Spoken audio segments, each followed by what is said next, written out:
Hello and welcome to the Aussie Pride team's panel about the fantastic highs and the challenging lows of being queer content creators. It's fantastic to have you all here, even if it is a bit more virtual than we originally expected.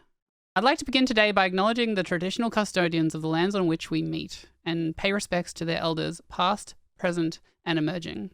I extend that respect to Aboriginal and Torres Strait Islander peoples watching along today. Let's kick things off with some introductions. Everyone here is from the Aussie Pride team. We're all content creators with mostly a focus on Twitch, but luckily we've got grimcookies today to give us a bit of YouTube perspective as well. I'll start off and then we can go down the line. I'm CassieKillsIt. I'm a pansexual, polyamorous woman. I use she, her pronouns, and I mostly make Minecraft content. Hi everyone, my name's Lachlie. I am a gay man who uses he, him pronouns. I stream a lot of Dead by Daylight content with a little bit of variety here and there. Hi everyone, my name is Rat Emoji. I am a queer horror streamer with a focus on Dead by Daylight as well. I use they, them pronouns. Hey everyone, my name is tinyandtrash. I am a Vietnamese non-binary variety streamer using she, they pronouns. I mainly play FPS and simulation games. Hi, my name is AnnieKrevice. I'm a trans, lesbian, woman, and drag queen on Twitch. I use she, her pronouns in and out of drag. I'm a variety streamer on Twitch. I play mostly console and multiplayer games. Hey, I'm Grim. I am a content creator in the Sims community. I am a queer man and my pronouns are he, him. Before we dive into the rest of the topics, I'd first like to cover what Aussie Pride is and why you created it, Lachlie and Rat. So Aussie Pride is a collective of LGBTQIA plus Australian streamers and kind of like an area and like a team Discord where we can all connect with each other, and it highlights the amazing streamers that Australia has to offer. I created the team with Rat last year, so we're coming up to a year now. We both had similar intentions for wanting a team like this. And once I was able to hit Twitch Partner where you can actually create a team, it was pretty much a week after I got Partner, the team was created. Yeah, it was very exciting because it was something that I was passionate about, and I was so excited for Lachlie to be able to hit that milestone, and then we could really get the ball rolling. For me, Aussie Pride has always been about representing our community beyond just the gay men and that are heavily saturated in any queer space. And it's so incredible to see the different voices and experiences that we have in our team. We have a very diverse team full of unique stories to be shared, and it's something that I'm very proud of. I think we need to address the elephant in the room first. Recently on Twitch, we've been seeing and experiencing hate raids directed at marginalized streamers, especially people of color and LGBTQIA plus folks. As of this recording on the 1st of September, we haven't heard from Twitch about how they are planning to address this issue, stop it from occurring, especially as we're seeing it happen in greater and greater numbers. I want to pass it over to Annie to hear your perspective on this issue. What should Twitch be doing? And is there an underlying change that we need to see in the Twitch community as a whole? I think firstly and foremost, like, Twitch needs to be communicating better with the users, the content creators and the viewers as a whole on Twitch, and like just being a bit more open about what they plan to do, but also like just communicating with us to say that they care about what is going on. And then going across to the practical issues, there needs to be a lot more security, and it needs to be a lot harder to create an account on Twitch in the first place. Like, it's far too easy to just create like thousands and thousands of bots and just like spam us or whatever. The hate raids in general, like trolling, like racist and homophobic, transphobic trolling has been a feature of Twitch for as long as Twitch has existed. It's definitely been something I've experienced for as long as I've been a trans woman on Twitch. I don't think we'll ever completely get rid of that sort of stuff on Twitch, but right now it's at a whole new level, a whole new high. And I think they need to be dealing with that in a practical sense in terms of like the account creation and like the security and moderation side of it, but also just in general educating and kind of talking to the Twitch community as a whole about why transphobia, racism, like discrimination of any kind is like not in the best interests of everybody on Twitch. It's like not great for anyone. Like even if you're a white cis man, this kind of toxic culture within Twitch kind of is not healthy at all. And it is good to see that our community is getting behind this. Wreck-It Raven was one of the first people to like really push this on Twitter with the hashtag #TwitchDoBetter. And because of that hashtag, it's galvanized the entire Twitch community behind it. And we've seen a lot of response from streamers, both big and small, who definitely just want to create a safer platform for all of us to enjoy. I guess I would just add on to like the end of those really great comments that just if you are a creator, a content creator in the space, especially a small creator that has had this happen to you, I think it's really important to remember that it's not your fault that it's happening, because I know that it can really weigh on people a lot when they experience it. I've talked to a lot of people that have gone through it. I'm lucky enough that it hasn't happened to me yet. I think also leaning on the broader community, especially those of us in the LGBTQIA plus community, the people around you, all of us as well, spaces like Aussie Pride exist to help creators like that. And I think that one of the real positives of this team is a space that we can help each other get through and find ways to survive in platforms where we're discriminated against, if that makes sense. And I just think it's really important for people to remember that it's not your fault when these sorts of things happen. Kind of adding on to that, there is so much like support around us during this time as well on all kinds of social media, TikTok, Twitter. Once you search the hashtag, you're going to find a lot of threads where it's just going to show you like a bunch of tools on how you can handle it, or just like thoughts and feelings of what people are going through as well. Like you are not alone. This stuff is definitely terrible, and like it's happening to so many of us. And it's just really important that Twitch just needs to kind of communicate and acknowledge that what we're going through it, and it's hurting us, it's hurting the platform. Just hopefully they can do something about it soon. I guess to add on to what we're talking about with hate raids and like how serious they are, it's not just like a couple of trolls all coming in together and like spamming some messages. It's kind of a repeated thing, and I've had it happen to me like last week before we were recording this. I had it like 2 or 3 times. What happens is a whole bunch of follow bots. Usually for me it was like about 150, but I've seen people get like 1,000 follow bots all go into the chat. They all like spam the same message, usually like racial slurs or transphobic slurs, like in the chat all at once or whatever. And it's kind of a repeated thing. It can happen multiple times a stream.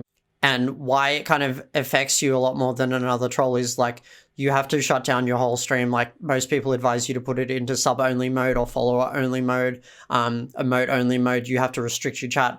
And what it means for you is you can't actually engage with your community. Like that's the worst feeling in the world for me when I have to put it into sub-only mode.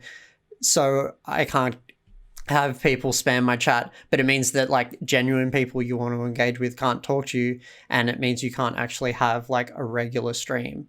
Like you can't just move on from that or whatever. For that to happen like over a couple of months, like a month, this has been going on at least, like affects your ability to grow, affects your ability to meet new people. A lot of streamers, it's their main source of income, so this affects your ability to like make a regular income. But also like streaming for me is like such a fulfilling and like happy thing, and to have that weigh over me before I even press the going live button is like not particularly great for like anybody's mental health or like mental well-being. And like when you want Twitch to be this like inclusive place and like supportive space, and that's not even to mention like POC streamers, especially in the US right now, are like receiving like it tenfold, like thousands and thousands of follow bots or whatever. It's like a crisis situation like that should have been dealt with like weeks ago, but it's just taking too long. Yeah, we're also seeing people getting doxxed over in America as well, in terms of, they're finding their personal information about both themselves as well as their family members, and then releasing it to the public. And it's just so draining. How do you keep turning on the stream knowing that that's going to happen? Some of it is just like spitefulness. Like, I'm a spiteful person. I'm like, I'm not going to let them like get me down. And like, so I want to just kind of live my life like I do, like anywhere out in the world when I experience transphobia. It's like, I want to live my life and resist via existing, because for some people, seeing me even exist in the world as a trans woman is like too much for them. And like, so me just existing, or like me just pressing the going live button is like, I feel like I'm resisting in itself, but not everybody is able to do that or is in a position to do that. So moving off of hate raids just a little bit onto trolls, which have been an issue on Twitch and, you know, generally the internet since the beginning of time. What is your strategy with dealing with trolls, Lachlie? I mean, trolls have always been around. They always will be around. It's unfortunate. Everyone deals with trolls differently. Like my way, I flip the tables on them. Any negative energy they're trying to send to me, I push directly back to them. Usually, I have mods in my chat that are super on top of it. If I don't have a mod at the moment, I'm easily able to go in and ban them, remove them. But with trolls, I think I find it best to, I don't know, I guess I use my chat a lot of the time. I have people in my chat and we'll just be like, that's not tolerated here. Get out. Why are you here? Move on. Like, that's not on. It's not cute. It's not great energy. But like, I don't know, how would others do it, I guess? I think everyone is a bit different, and some people are hard believers of, if there's a troll, ban them, get rid of them, move on, and don't even acknowledge them and give them any power or energy. And I'm a little bit like Lachlie in that sometimes I, you know, might want to poke fun at them and, you know, turn their energy around on them, because if they're going to come into my space and try and upset me, I'm going to show them that actually that's not possible, and you know, poke fun at them for a little bit and then get rid of them. It gives us something to laugh at, and I think that's the most important thing, is that if you can laugh at these situations, you're not giving any power to them, and it's a little bit funny for you and your community, and then it makes it a little bit easier to move on, because it's not personal, and they haven't chosen you for any specific reasons. It's just time, place, circumstance, the tags that you're using, and you were there. So if you can have a laugh and move on, then that's the best thing, in my opinion. Yeah, I think adding on to Rat's thing, I think it's just as long as you get a laugh out of it, and then at the end of the day, I just think of it as like they're sitting behind a screen, they're hiding away, and we can't see them, we don't know them, and we shouldn't give them any kind of energy or anything towards it. And yeah, they're the ones that's being losers behind the screen while we're out here doing our thing. And they're just jealous. No, I'm kidding. Yeah, no, they are jealous. No, they're jealous. But yeah, they're jealous. We're out here doing our own thing, and they're just low lives. So drag them, Tiny. Yeah, I would drag them all day, and then I'll ban them. Get the content, then get them out. Yeah. And the great thing about being in a team like Aussie Pride is that we all communicate and we all share these experiences with each other. So if there is someone who actually is incredibly vile or disgusting or is harmful towards the community, we can quickly say to our team, hey, this is the username, get rid of it. That way we're not giving them the opportunity to ruin anyone else's channels, and if they are going to be harmful or dox important details, it's just better to get rid of them. Like even having a specific text channel in the team Discord just for names of trolls is so easy, because you just go to that text channel, you see a bunch of names and you're like, yep, time to go, ban, great. And I have actually had people come in, I'm using the unban request, and say, I've never been here and I'm already banned, what is going on? And it's because they've probably tried to troll one of our other team members, and it's like, well, we all talk, so if you're going to be an idiot somewhere, then there's consequences. I like to kind of clap back a little bit as well, especially if they're asking stuff like I get, are you a boy or a girl a lot, or you don't really look like a woman, blah, blah, blah, a lot. And I like to kind of respond back. But really, when I'm responding back, I don't really care what they think about my response. My response back is more at the rest of the viewers in the chat. I'm trying to like make them laugh, or I'm trying to like entertain them or in some way, or make them feel like the opinions of the troll like doesn't matter or whatever. So I feel like, yeah, if there's like a lot of other trans women in my chat, I want to make them feel like, yeah, they're like valid and beautiful and stunning. And yeah, and it's like a group experience of like us all going, we don't care, we're women, like, you know, bugger off. We on my channel occasionally do the shoot your shot. Like if you've got something to say, let's hear it, because we've heard it all. We've been openly queer on this platform and just living our lives in general. If there's something you're going to say, we've heard it before. So try and give it something original. If not, then why are you even here? You're just embarrassing yourself because you're using the same stuff that you've Googled or that your mates have told you. It's not even original or not funny at all. Yeah, I tell trolls to come back when they got new material. When they use like D's nuts jokes, I'm like, come on, this has been around for so many years. If they come in with something new, I'm like, wow, that's a great one. Like, I'm like, wow, you know, good job. Yeah, what was that one again? Sorry. How many months were you thinking of that one? You can stay. That's a good troll. I like it. I'm like, wow, bye. Just to follow in from what Annie was saying about how she deals with trolls, I find that when I get a troll or someone coming in with like bad faith questioning, for example, I tend to approach it and use it as kind of like a learning experience for my chat, because a lot of the audience on Twitch can be younger and they maybe don't understand what this person is even trying to imply. And, you know, without going into the specifics, I feel like it for me, it sparks like healthy conversations about how we can navigate the world around us and deal with people that are trolling or just being cruel in general. And I think that is, you know, one way that you can deal with them is just by having, you know, open conversations with your chat about, you know, why people want to discriminate against people of color or people in the LGBTQIA plus community. And I think that for me, you know, that's what works, because I can't think of like a good riff on the fly like some other people here. So for me, that's how I approach them anyway.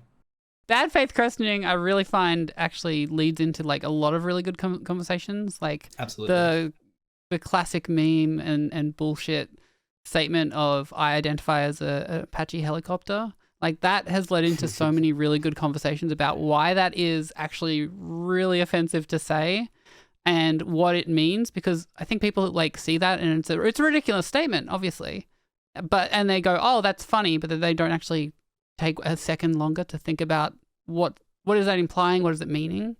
And you're right, we get really great conversations and digging into topics that people are like, oh, I didn't realize that this phrase was offensive, or that word comes from, you know, this, you know, racist statement in the past, or a racist act, or XYZ.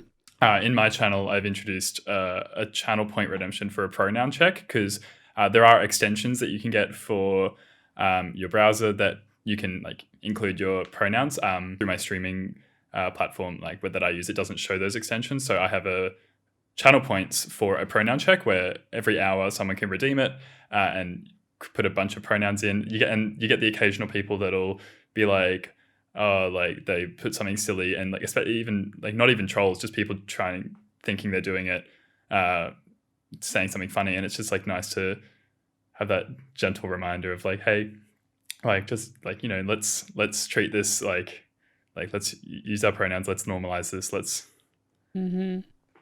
make it a normal everyday thing. Yeah, and I think that's like super powerful coming from like cis people, in terms of like being like, thank you for asking, these are my pronouns, instead of being like, oh, they're obviously this. Yeah. You know, it's so much power in that.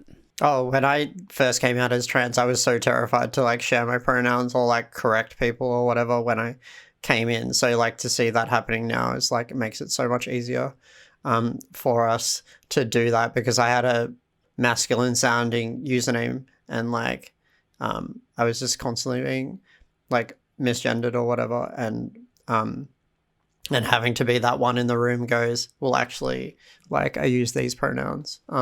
If I see pronoun checks happening in Australia, am I more likely to stick around now? Annie, as a fellow gender diverse queer, do you have any advice for people who might accidentally misgender you or use the wrong pronouns? What's the best thing for them to do in that situation? if you catch yourself like using the wrong pronouns and you kind of know you've done it like accidentally, the best thing to do is simply correct yourself and move on. The one bit of advice I definitely give is don't over apologize for it, because it puts the onus on the trans person to like apologize back, I guess, for making them feel bad, and like that's not a nice conversation. Like, even just say thank you if you're corrected. Like, you go, well, actually, I use they, them pronouns. I'll thank you for correcting me, and then just move on or whatever, rather than sorry, I think. Yeah, I completely agree. And I think that the more fuss you make about it, it just makes it awkward for everybody. Like, just as long as you're actively trying and you are being respectful, just apologize, move on, and it should be good. Moving on from trolling onto discrimination, which is a ever-present issue for queer people in different ways and situations. How have you seen it affect you or others, Rat? Discrimination's a really tricky one because on a broad level, I think we've all experienced discrimination to some point. But if we really like unpack it, the discrimination within our own community, I think, is something that we definitely need to talk about, because while we're all a group of marginalized people, it might be surprising to those who aren't in our community that we actually face a lot of discrimination within our own community, with sexism and racism and things of that nature. So, for example, like most queer spaces, not just in gaming or on Twitch, but in general, like for clubs and things like that, are mostly geared towards white cis gay men. And it's incredibly difficult to see on Twitch as well, when if there's a Pride event or something like that going on, that the people who are asked to represent the queer community all look the same. And it's very important for us to call it out and hold people accountable and say, hey, this isn't actually a representation of the queer community when you've got a group of 5 white dudes, speaking on something. And it's important that we make space for queer people of color and for queer women who are often trampled over in these sort of spaces, and voices are left spoken over. And it can be really frustrating, because if we look at our queer history, it's queer women, particularly trans women of color, have done a lot of heavy lifting so that these gay men can exist on the platform today. And it's upsetting to see that that's often overlooked. Yeah, I can probably say for myself as well.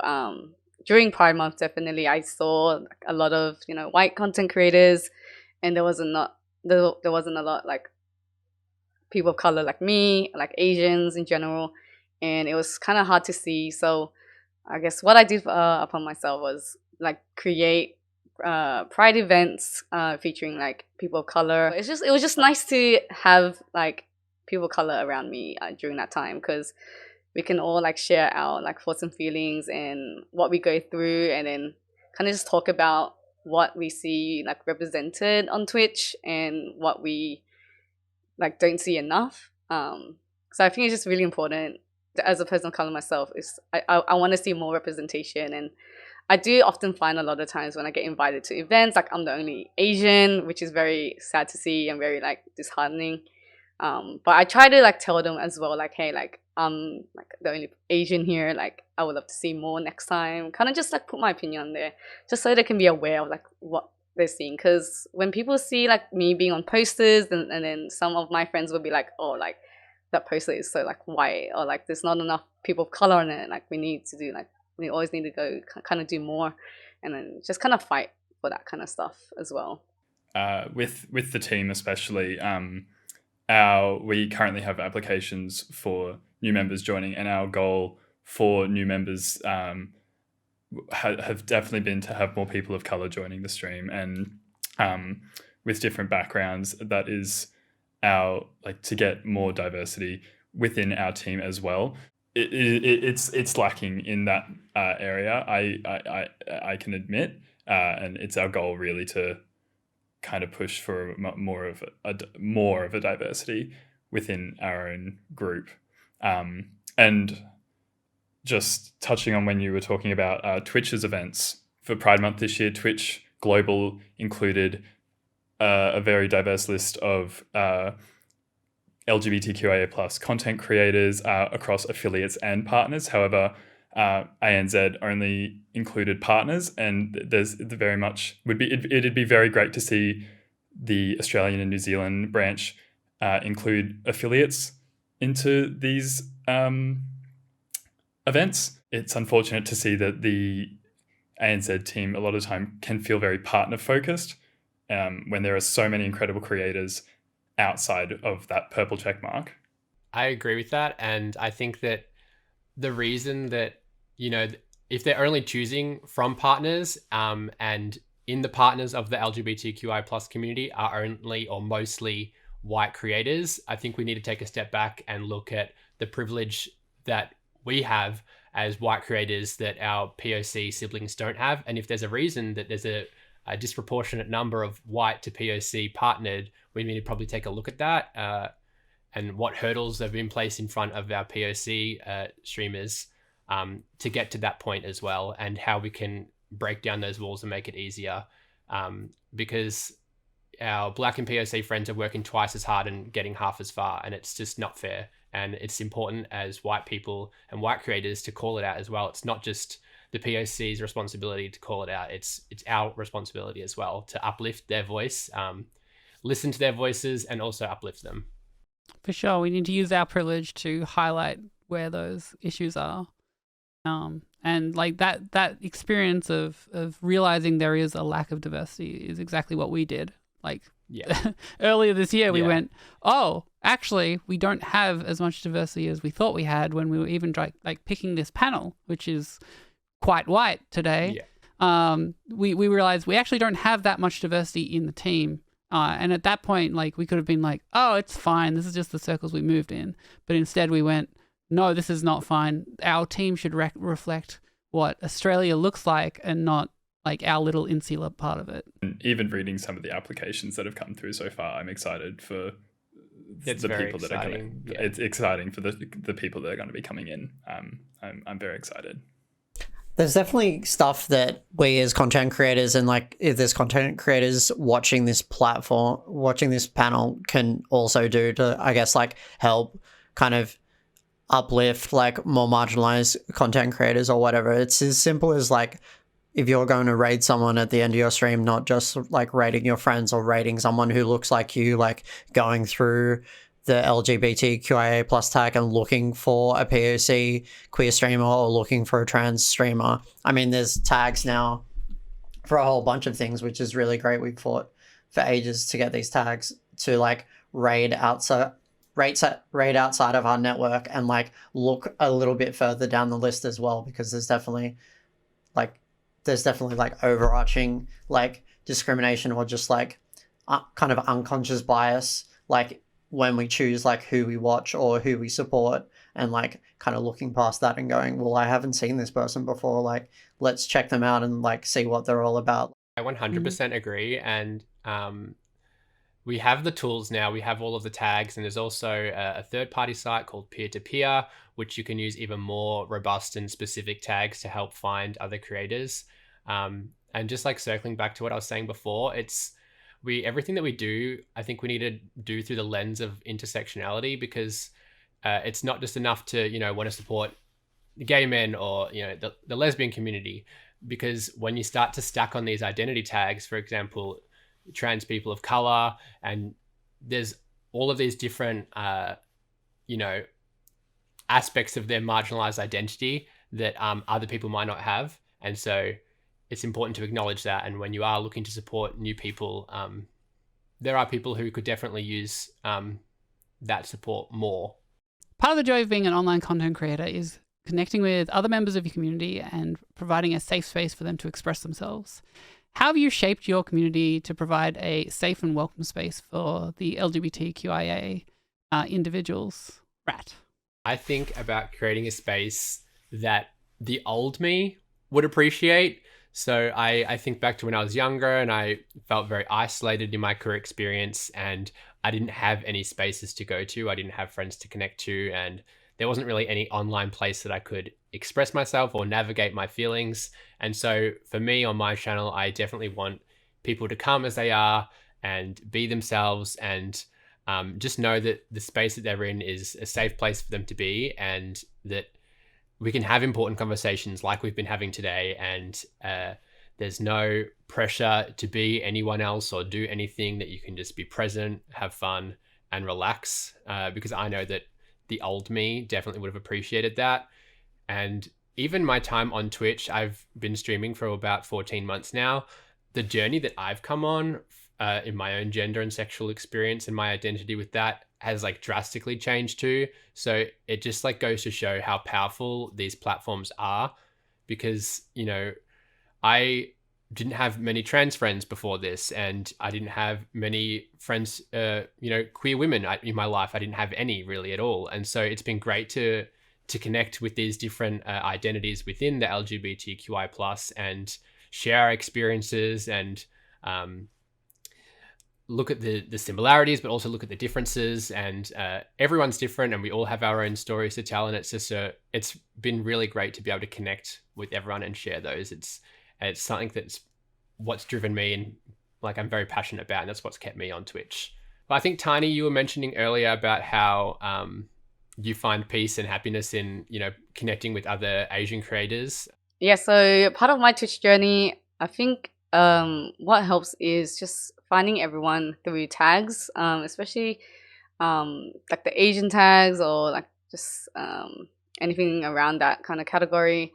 And then just meeting people through there. And we created like a Gaysian Discord as well, just to kind of have everyone on there, just to kind of find each other and have a space where you can share your experiences, or like just your Twitch journey as well. I think it's important to have these kind of places through like tags and through Twitter, through social media and Discord. I think creating a space where you can just be yourselves and have everyone there share the same kind of experiences and share the same backgrounds is really important. And then it just to kind of feel like you're not alone, as well as what Rat's trying to say earlier as well, like creating a space that wasn't there for you growing up. I think that's really important. Yeah, I think just like us always continuously trying to like create that safe space for everyone. Yeah, it's just really important to have. I think the thing for me for safe spaces is that I've seen so many people come to my stream and tell me, like, you know, come out and then say, oh, you're the first person I've told that, you know, I'm transgender, or I'm bi, or I'm queer, or I'm like genderqueer, or like all these amazing, wonderful identities. And it's so heartening that they feel safe enough that that's the first place they came out. That's really, and then nice. they can ask advice for like, how do I tell my parents? How do I do this? And we can have those conversations. And it's really interesting to see people come into the community, talk to other people, and then go, oh, actually, the thing that you were talking about really like aligns with me as well. I'm thinking of one person in particular that came in, didn't like, thought they were completely straight, and then like realized like, oh, I'm actually genderqueer, and queer identifying in terms of like sexuality as well, and has like had this dramatic change, and comes back often just to be with the rest of the That's people really nice. and talk. Yeah. Yeah, I have one of my friends as well have the same kind of experience where like our community is like safe enough for them to kind of realize things about themselves, and then kind of figure out their sexuality as well with our community, and then being able to share that within chat. It's just like very like I feel very like happy and proud to see it, that you've created like we've created this space that's like open enough for people to feel comfortable to talk about themselves and realizing stuff about themselves as well. It's just like seeing it from like start to finish, and then just knowing that we're there for them as well. It's just a really nice feeling. For me, I kind of came at Twitch first and foremost as a viewer, like because I wanted to play video games as a bit of like an escape or like a distraction from what was going on in the world. And I actually started Twitch streaming as a boy, playing FIFA video games mostly. And it was through like being involved in other people's communities, like that I felt safe enough, and like I started to realize stuff about myself. So I actually came out as trans first on Twitch to someone else via someone's Just Chatting stream, essentially. And like that was one of the first places I came out because I felt safe enough to do that. But also my experience like with like hanging out in other girls' streams like made me feel like I was part of those girls, that I was like, oh, I feel safe enough to do that. So like Twitch already has been that kind of safe space for me a lot of the times, which is why the kind of bad stuff kind of hurt so much, is because I feel like this is my home in terms of like who I came to realize who I am. And like I like to bring that across to my own streams now and kind of do that as well, and like repay that like favor, I guess, that Twitch did for me. And I do that by just like being me now, like trying to just like be unapologetic about who I am and have as much fun and like be as joyous as possible on stream, because I'm sure there's someone else at me, like a younger version of me, that like sees that and like might get the confidence to come out as like trans later on. So like I'm just like converting people to the queer community one stream at a time. The queer agenda. Yeah. I love the queer agenda. I will say, Annie, you're very vocal in your opinions and your identity, and it's so great to see that you're living your truth so authentically, and it's inspiring to others. And I know that on a personal level, I was really inspired by it, and you made me more comfortable with my own gender experience as well, because you just being visibly you was just so comforting to me. And it was so great to be able to connect with you and other trans creators to share your experiences and just to validate my own journey as well. So I want to thank you specifically, because you definitely did impact to the point that I'm at now. So thank you. So one of the fantastic ways that we can bring our communities to a wider audience is working with big brands and game developers. Grim, I know you've had some experience working with big name brands, Gucci and EA, just to name a few. Could you tell us a bit more about how you've used those opportunities to put queer creators like yourself in the spotlight? Yeah, so I think that opportunities can be super limited for people in the LGBTQIA plus community.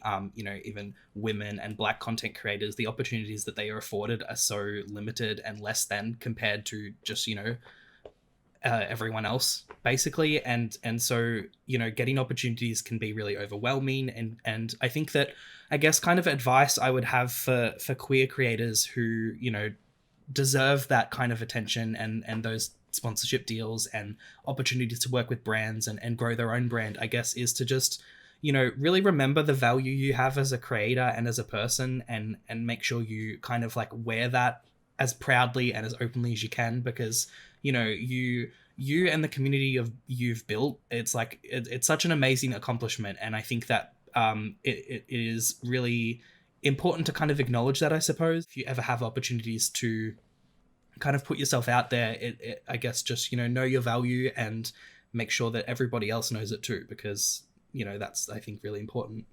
Just like going off what you said about many LGBTQIA plus creators not being maybe considered as much as those who aren't in the community. I know, like, firsthand, I have had a few opportunities that have like, and I know a lot of the time they're not looking at the sexuality or whatever they might be looking at when picking these creators, but a lot of the time it does feel very like we are being overlooked, and the only times that these opportunities are coming up is in June during Pride Month. So as grateful as I am, like I was fortunate enough to do an article with Streamlabs and working with Twitch for Mardi Gras and Pride Month. However, that's like, as great as that is, it'd be great to have these opportunities for all creators in our community, not just because it's Pride Month or because there's a queer event happening. I know I've had Razer reach out, and they're one of the first brands that I've gotten to work with, that it just not just because I'm gay.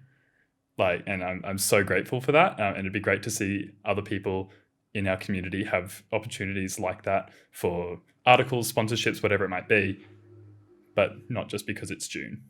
Just to add on that, the more people that include with marketing campaigns and things like this, it's going to attract more business and more customers. And that's ultimately the goal of these companies, is to generate sales and get more customers. And so by including a diverse range of creators in marketing campaigns, it's only going to benefit them and the individuals. So to me, it just feels crazy when you see a lineup of, very the same looking people, but like if they just taken the opportunity to get a diverse cast of people, it's going to not only like reach more people, but potentially generate more money for them. So it's like a win-win for both the marginalized creators and the company themselves. I'm gonna go on about what Lachlie said about events during Pride Month. I guess I was like lucky enough to be invited to be represented in Riot Games, but again, like I'm very thankful for the opportunity. It was a really great opportunity to kind of be featured on Riot Games, but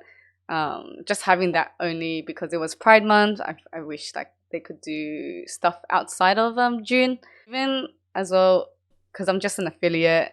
Opportunities like this, like I was just very honored to be a part of it, even though I'm not partnered. And it was just great to see like on the panel as well. There was like a lot of like people of color represented on that as well, because I know the person at Riot, they just hand selected a bunch of streamers where they wanted to see like diversity. So that was good. But then it's just kind of like I wish more could happen out of that outside of Pride Month. Just to touch on what you were saying, Tiny, about being an affiliate and getting these opportunities, I think there is a common mindset that opportunities are only given to Twitch partners. And while I would agree with some of that, I also want to encourage people who are affiliates, who aren't partnered yet, there are opportunities available if you just look hard enough, or you just push your content and be proud of your content, and opportunities will become available. I've been very lucky to have a few partnerships and be invited to a few special events alongside mostly partners, and it's something that I'm really proud of. And it just shows that you don't necessarily need to be a partner. You don't need to have that check mark, that if you work hard enough and you keep pushing yourself, then these opportunities might come up for you. Sure. Reach out, shoot your shot, because people are starting to realize that the little content creators actually have really fantastic connections to their communities. And when they say, hey, I've tried this thing and I really love it, that comes across so much more genuine than a big content creator that does loads of those deals. And as well, like you would be surprised. I've sent cold call emails to people saying, hey, this is who I am, this is what I do, and this is what I stand for. And I've had like a lot of positive response from that. And I feel like a lot of people are scared to do that. But it's like, what's the worst thing they do is they say no. And that's it. Like they just say no. But like what the positives that could come from it outweigh the potential no. So give it a shot. Email the company that you are interested in working for, or whether it's a game developer or anything. Just shoot your shot. Give it a crack. I'll also say that if you do get a no, it is totally fine to politely ask why you got a no. Yeah. Because sometimes they'll take the effort to actually tell you, and you can go, oh, okay, when I hit X number, that's when I should come back. Or they just might not have budget until the next, financial year. And it might also give you constructive feedback that you can use for your own channel. So win-win. For sure.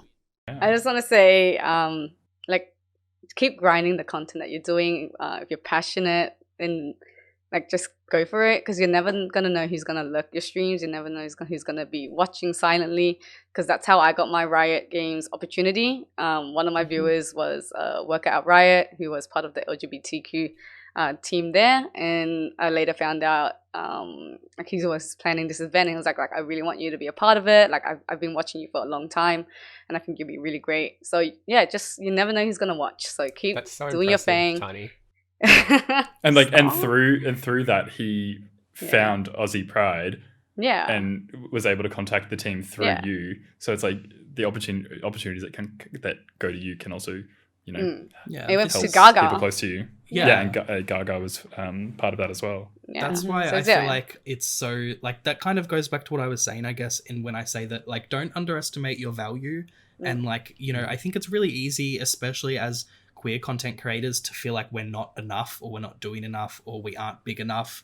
And I think that it's just extremely easy to overlook yourself or underestimate yourself, if that makes sense. And I feel like looking at yourself even in the mirror, or just like looking at your content and just being proud of it, because you know, what we do is amazing, and you know, I think it's just really important to remind yourself that you know, you have accomplished a lot, and like you're doing a really good job. Another important thing is just like, don't worry too much about the numbers and just do you. And yeah. So true. I will also say, make sure you put your business email in your profile as well as your about section on every platform, because the number of people I see out there that are brand managers that just get annoyed that they found a really cool content creator and then can't contact them or can't verify them if they've contacted them is staggering, honestly. One of my favorite things about the queer community and content creators in general is the selflessness for raising money for others and supporting charity. The first example of this that jumps to my mind is actually your birthday stream, Tiny, where you were raising money for Akon. I'd love to hear more about what motivates you to do these sort of charity events. I think for me is that I've gained so much for the past year and a half from Twitch, and I've always want to give back to the community. I always want to give back to charities. So for me, every time I do a celebration stream, I always do a charity stream. Starting from last year, I raised money for Akon as well in the beginning, raised about $2,000 for that one. And then another celebration down along the line, I did one for Trans Lifeline, raised another 1K. And then for Pride Month this year, I did another one again for the birthday stream for Akon again, only because it's just close to my heart. It's an organization for the LGBTQIA+ community that focuses on mental health. And it's a place that I've used before, so it's really dear to my heart. So I always want to give back because I've gained so much from Twitch. Like, I've gained so many friends, so many like supporters, I've learned so many new things. So it's something that I always want to give back to the community and use the platform for good. And yeah, just like raise awareness and money for people in need. But yeah, I'm sure like a lot of people here as well have done massive charity streams as well. So if you want to talk your way about it. I actually do remember a charity stream that Annie, Cassie, and myself were all part of, the peer-to-peer and Trans Lifeline 7-day marathon event, which was incredible. I think we raised over $100,000 for that, and that was a continuous 24 hours, 7-day straight charity event for Trans Lifeline, which was just such an honor to be part of. Yeah, it was an amazing experience jumping into that, and the way it worked, it was kind of like a train of streams passing along a raid to each person, and to get like the community come along from the previous streamer, and then for me to pass it on to Danny of the internet, who was after me, was just freaking. It was amazing. It was amazing. It was such like a fantastic energy, and everyone was so excited about, you know, getting together and raising money and hitting goals. It was a lovely thing to be a part of. I think it's incredible the generosity and the kindness that we have in our own community to give back to each other, and even as marginalized creators in the community, and you know, we might not necessarily be the most wealthy, that we're always willing to give back and help the organizations that have helped us or help people who are in need. And it's overwhelming to see how kind and how generous people can be through doing these charity events. And it's really what makes Twitch such a special place, is that we can generate large amounts of money to get to the places that need it. And the fact that we're doing a lot of the heavy lifting, I think is an interesting conversation to have about how, you know, it's the power of the people, but it would be great if our large corporations could, you know, take a leaf out of our book and see the work that we're doing, and hopefully be inspired to be as generous and as giving as we are. Yeah, I've definitely had like some really great experiences, like doing the charity streams and giving back. Like, I was able to do something with -18 at the start of the year for International Day Against Homophobia and Transphobia, which is really cool. To give back to like an organization that I feel like if I had known existed when I was younger, like would have like helped me out a lot. But one of my best experiences raising money for charity was like, since the start of the pandemic, a lot of drag queens like myself have been kind of, I guess, forced off stages because we can't perform live anymore because of restrictions because of the pandemic and stuff like that, which is like totally necessary. But like we've also lost a lot of income from doing that, so we've kind of turned around and like done a lot of like digital drag shows. Lucille was like really instrumental in like setting up a bunch of digital drag shows that not only helped us out as performers, but like we raised money for a whole bunch of organizations. And it was really cool to see like a different side of Twitch. Like Twitch isn't necessarily just about playing video games, but there is a whole bunch of fierce drag kings, queens, in-betweens. Like we were up doing like digital numbers, like doing really creative stuff with our drag, and we raised like a lot of money for a whole bunch of organizations, which was really fun.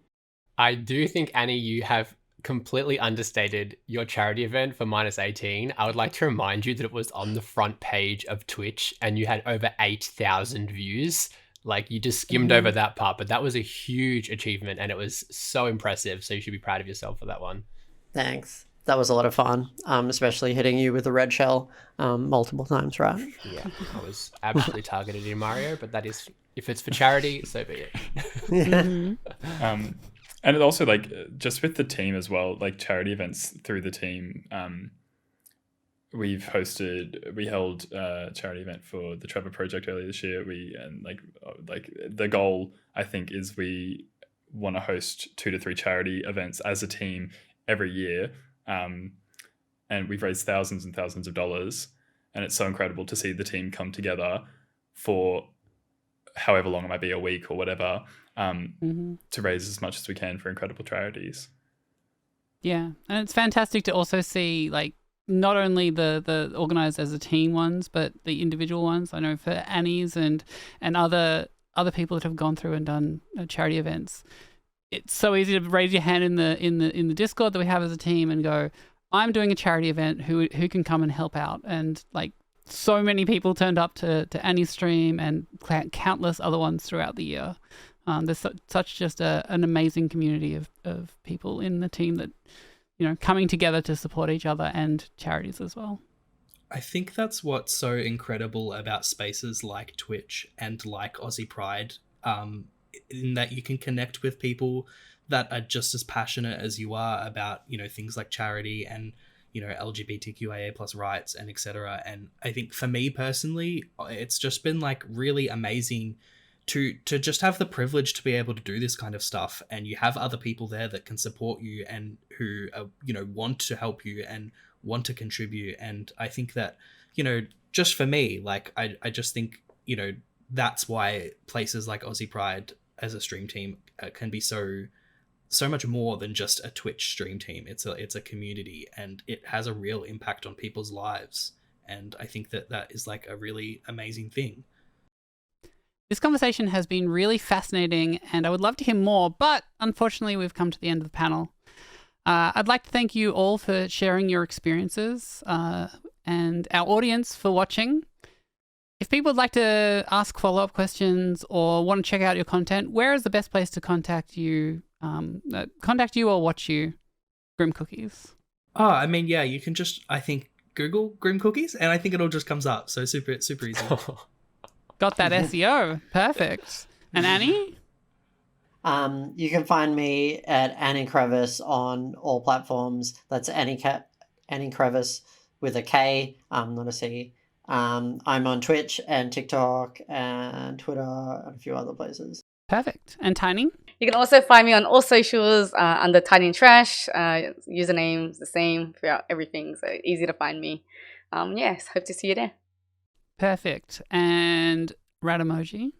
You can find me on Twitch at rat_emoji, playing your favorite horror games 5 nights a week. And you can find me everywhere else at rat_emoji TV for all the other socials. Fantastic. Lachlie?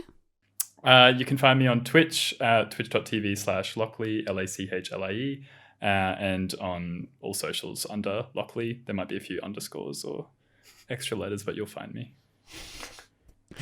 Just trying to keep them guessing. Perfect. Finally, if you want to watch my stream or follow me on Twitter, I am at CassieKillsIt pretty much everywhere. Instagram, TikTok, whatever else.